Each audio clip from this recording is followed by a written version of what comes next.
Au cœur d'un quartier résidentiel, proche de Bordeaux, un squat baptisé l'Ascenseur.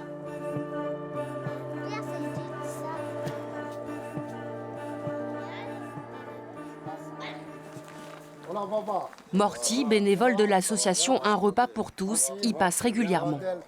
Il y a beaucoup de familles là qui sont arrivées. Voilà, on a à peu près 160 personnes. Ah ouais. 160 personnes. D'accord. En tout, beaucoup de familles. On a eu un petit bébé là. Ah ouais. Le premier bébé de l'ascenseur. Le troisième. À notre arrivée, les occupants se dispersent. Familles entières, hommes seuls ou en groupe, Syriens, Albanais, Mongols, Marocains, Gambiens. Parmi eux, des jeunes arrivés seuls sur le territoire français. Il marche pas le truc. C'est normal. Ça sert à rien. La majorité vient d'Afrique subsaharienne.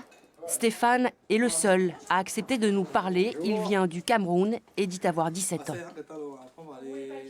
J'ai perdu mes parents. J'avais plus rien à faire. Je savais plus ce qui comptait. Et après, j'ai décidé de m'en aller, quoi. Stéphane choisit donc de quitter son pays. C'était il y a 2 ans. Je marche à pied. Ah oui. Désert par désert. Jusqu'à la fin du désert. Il traverse le Nigeria, le Niger, l'Algérie puis le Maroc avant d'arriver à Tanger pour tenter la traversée. Je suis passé par la Méditerranée. S'il n'y a pas de chemin à passer. Et en passant par la Méditerranée, c'est pas bon du tout.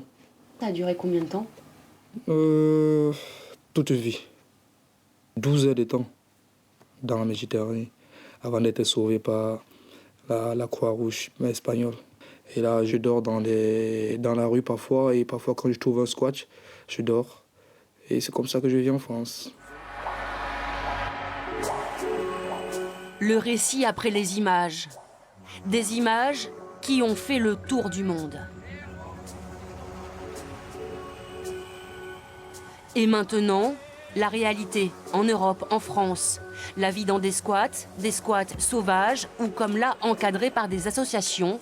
Ici, ils sont une cinquantaine, tous mineurs, à avoir trouvé refuge. J'ai imaginé autre chose, parce que nous, on quitte chez nous avec toute la souffrance qu'on a vue sur la route. Ce qui me déçoit, c'est notre condition de vie actuellement, c'est qu'on est par rapport à notre environnement, là où nous sommes. Parfois, nous sommes malades, parfois, on a faim aussi, parfois on n'arrive pas à manger.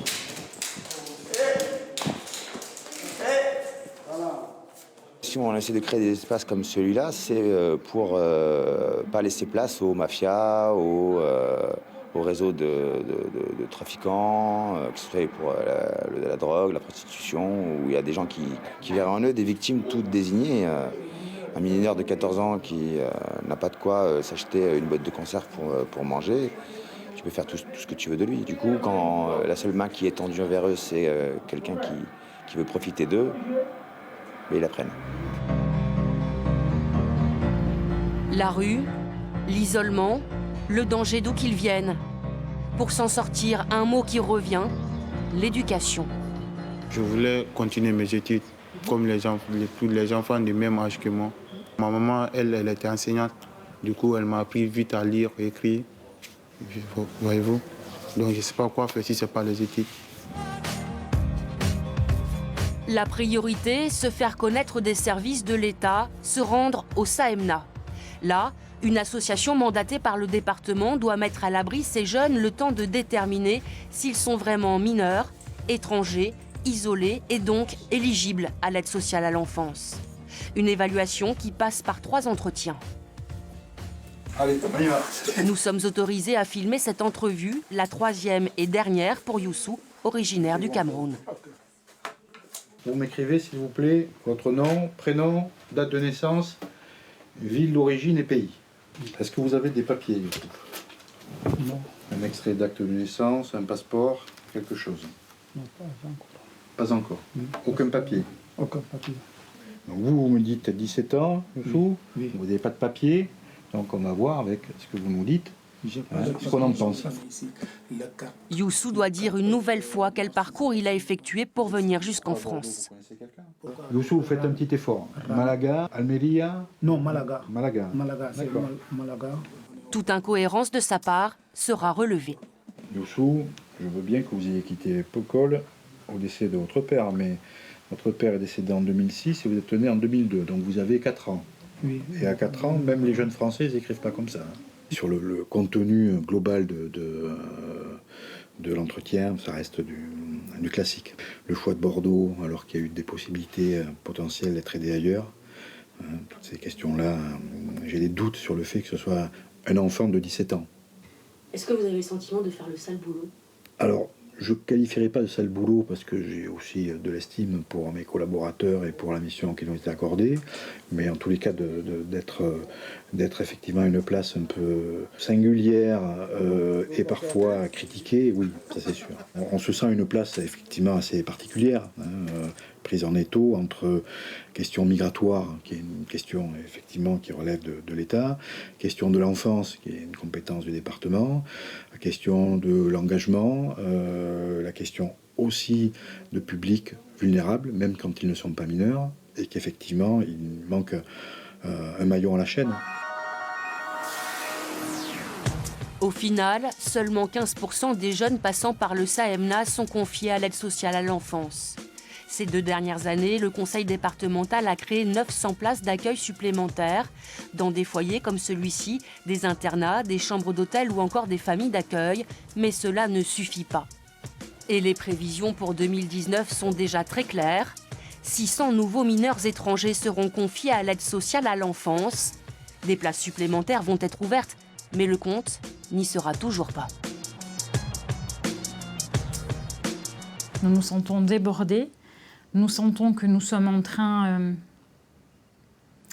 d'attaquer le moral de toute la protection de l'enfance qui se sent comme nous désœuvrée. L'État vous refile le bébé avec l'eau du bain. Alors avec un petit chèque, malgré tout, en nous disant on va vous donner un peu plus d'argent et comme ça vous évaluez, vous taisez. Je suis bien d'accord avec vous, c'est absolument pas à la hauteur de l'enjeu. La France a ratifié il y a 30 ans la Convention internationale des droits de l'enfant. Chaque mineur, d'où qu'il vienne, a droit à un toit, à une protection, à l'accès à la santé et à la scolarité. Et c'est à l'État de maintenir cette protection quand les parents ne peuvent pas l'assurer. L'enjeu, faire face, protéger cette population vulnérable. Trafic de drogue, prostitution, vol, la délinquance des mineurs non accompagnés a explosé. Leur déferment devant la justice a augmenté de plus de 400% l'année dernière, avec parfois derrière des réseaux très organisés. On a actuellement un dossier de traite des êtres humains qui concerne l'exploitation de mineurs non accompagnés, qui sont dans des squats et qui sont organisés et parfois enclins et obligés à commettre des cambriolages. Il ne faut pas faire une généralité de mes propos, puisque nous, au parquet, on ne connaît que les mineurs délinquants ou les mineurs qui ont besoin d'une mesure d'accompagnement ou une mesure éducative. Donc, voilà. Mais il y a des mineurs qui réussissent très bien à s'intégrer dans notre société, à suivre un parcours scolaire intéressant. Alors, je vais vous éditer une consultation gratuite avec un avocat qui est particulièrement spécialiste dans le droit des mineurs non accompagnés. Le barreau de Bordeaux a créé un pôle dédié aux mineurs étrangers pour les prendre en charge le plus vite possible après avoir été retoqués par le SAEMNA. Une permanence juridique leur est dédiée. Avec l'aide d'un avocat, ils vont pouvoir lancer un recours auprès de la justice. Lorsque le zodiaque s'est renversé, et j'ai attrapé les cordes comme ça, de 8h à 15h. De 8h à 15h. De 8h à 15h. J'étais à l'eau et la marine marocaine est venue nous secourir. Nous, les survivants, on était au nombre de 20 personnes. Ils ont pu repêcher 30 corps et les autres 10 corps, on les a pas retrouvés. Donc j'attends que vous obteniez votre acte de naissance ou le jugement supplétif donc, qui tient lieu d'acte de naissance. et dès réception de ces documents, donc nous allons saisir le juge des enfants. Clairement, il y a 5 ans, j'avais 0 dossier de mineurs non accompagnés. Il y a même 2 ans, je n'en avais pas. Et là, je me retrouve avec une trentaine de dossiers. Voilà, sachant qu'on a une bonne vingtaine d'avocats spécialisés dans ce contentieux. Donc oui, c'est un phénomène qu'il a fallu accompagner, qu'on accompagne toujours et qu'il faut essayer de juguler. Conséquence, le tribunal pour enfants traite 10 fois plus de dossiers qu'il y a 2 ans. On nous dit par exemple, il ne sait pas s'il a vécu avec sa mère, il ne sait pas s'il a connu sa sœur, il ne sait pas si elles sont en vie, il ne sait pas à quel âge il a arrêté l'école, il ne sait pas à quel âge il s'est retrouvé dans la rue. Vous avez répondu à aucune question quand même. Ce que je savais, je le disais. Ce que je ne savais pas, je disais je ne savais pas. Il était déjà dans une situation de grande précarité. Il vivait à la rue, à Moroa, à la suite du décès de son père, quand il était tout jeune. Et donc il n'a pas pu dater exactement parce que c'est un peu confus. Il savait qu'il était petit, mais il ne peut pas dire c'est à 2, 3, 4, 5, 6. Et donc c'est la raison pour laquelle il n'a pas répondu de manière précise aux questions, parce qu'il ne savait pas. Mais ça ne veut pas dire qu'il cache une vérité. Une étape décisive pour obtenir une ordonnance de placement. 70% des recours au tribunal aboutissent. Devant le juge, les jeunes fournissent cette fois-ci des papiers qui auront été entre-temps validés ou pas par la police aux frontières. On a une présomption de validité de ces actes faits à l'étranger selon les formes prévues par la loi étrangère. Et donc normalement, si on a ces documents, on accepte la prise en charge, on accepte, le juge des enfants accepte de se saisir. Lorsqu'il ordonne une expertise osseuse, c'est généralement parce que les documents soit sont faux, soit ne sont pas conformes, et que le rapport d'évaluation du CMNA est très négatif. Et qu'en plus, quand on voit le jeune, on a des doutes certains sur le fait qu'il soit bien mineur. Donc dans ces cas-là, je dirais que le rapport d'expertise osseuse ne peut éventuellement être favorable à l'intéressé. S'il est défavorable, ça ne vient que confirmer des éléments négatifs qu'on avait déjà avant.